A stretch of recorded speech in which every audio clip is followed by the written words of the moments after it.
This is the Lesson 5 Read Aloud, Paul Bunyan. Even as a baby, Paul Bunyan was mighty big. How big? Well, he was so big that his parents had to use a covered wagon for his cradle.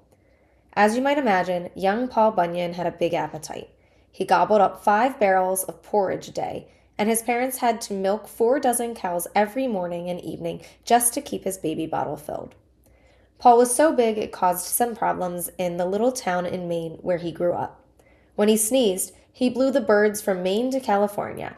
When he snored, the neighbors ran out of their houses hollering, "Earthquake! Earthquake!" After that, Paul's father thought it might be better if Paul didn't sleep in town. He built a cot on a large raft for Paul and floated it off the coast. Paul slept on the raft for a few nights, but the floating cot didn't work out. When Paul turned over in his sleep, he created gigantic waves that knocked down houses along the coast. Eventually, Paul's father decided that the East Coast was just too small for Paul Bunyan.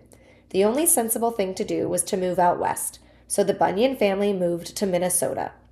In those days, Minnesota was full of logging camps, sawmills, and lumberjacks. Americans were moving west and building the country. They had to cut down a lot of trees to make their homes, not to mention their schools, churches, boats, and furniture. When he grew up, Paul Bunyan went to work as a lumberjack, and what a lumberjack he proved to be. He made himself a giant axe with a handle carved out of a full-grown hickory tree. He could bring down a giant tree with a single swing of his axe. As the tree tipped over, he would yell, "Timber!" so the other lumberjacks had time to get out of the way. Everyone looked up to Paul Bunyan, way up. The other lumberjacks were full of admiration for him. The bosses were grateful for the amazing amount of work he could do in a day.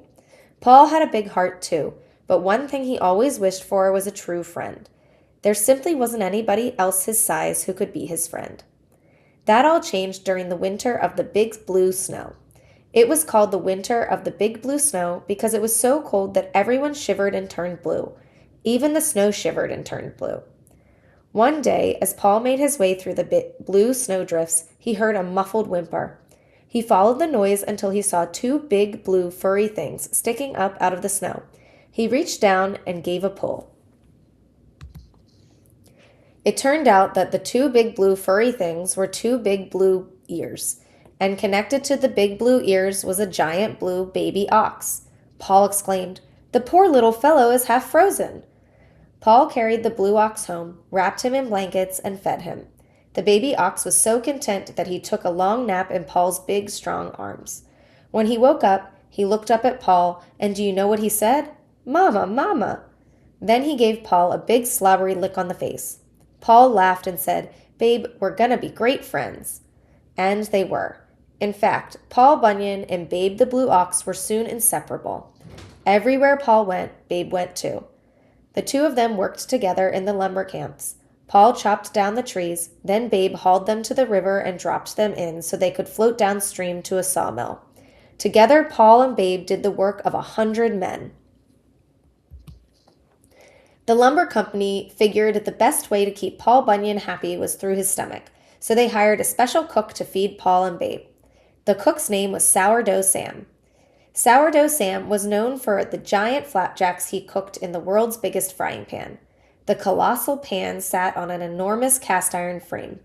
Every morning, Sourdough Sam would build a raging forest fire underneath the pan. Then he would call for his 2 helpers, Lars Larson and Pete Peterson. Lars and Pete would grease up the pan by tying slabs of bacon to their feet and skating back and forth across the sizzling pan. Then Sourdough Sam would make a giant stack of pancakes for Paul and an even larger stack for Babe. Thanks to Sourdough Sam and his overgrown flapjacks, Babe eventually grew to be even bigger than Paul. He was so big that, if you were standing at his front legs, you had to use a telescope to see all the way to his back legs. In fact, he was so heavy that his footprints filled up with water and turned into lakes. In fact, there are more than 10,000 lakes in Minnesota today, and most of them were created by Babe the Blue Ox back in the frontier days. Babe and Paul helped the lumberjacks solve all sorts of problems. Once there was a river that was full of twists and turns. Sometimes the trees would get stuck in the turns and never make it downstream to the sawmill. But Paul Bunyan thought of a way to fix that.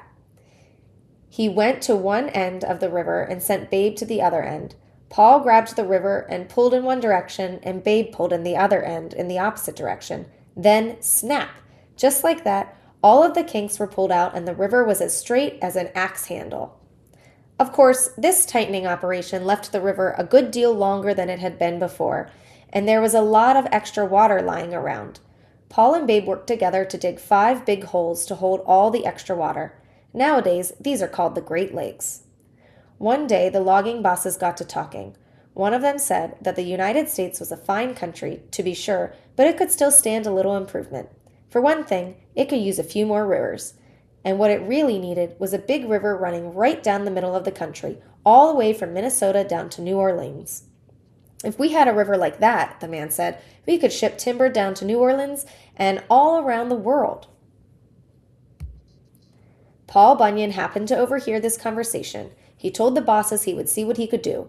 He hitched up Babe and they started plowing south. As they plowed, they threw a great mound of dirt and rocks to the right and a smaller mound to the left. On the right side, they made the Rocky Mountains, and on the left side, they made the Appalachian Mountains. Paul Bunyan and Babe didn't stop until they had plowed a channel all the way south to the Gulf of Mexico.